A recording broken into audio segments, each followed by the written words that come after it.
whistling in the dark.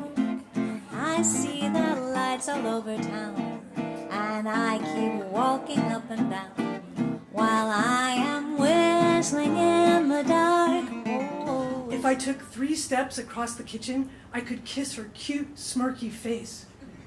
Was it insensitive to kiss her while she was nursing an injury? I put a cookie in my mouth instead. We had all night. I didn't need to rush this.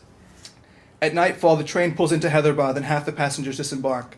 As new mass is bored, Habib decides it's worth the risk to sneak into second class.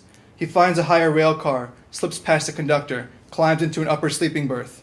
Hoping no ticket holder comes, he falls asleep, the vinyl still moist from its previous occupant. A discovered word was a sacrament, a thing you could write. And if you could write the thing, you could read it. And if you could read the thing, you could say it. The process indicated that there was so much more to explore, an ecstatic language life that could be sought and, more importantly, found. I could feel the heavy breath of the woman behind me. I could count her panting. "He always hated you," she whispered in my ear. I took a step away from her, glancing at her briefly. She didn't resemble the woman I'd made up in my head. Her eyes were swollen and red, as if she'd been crying for days.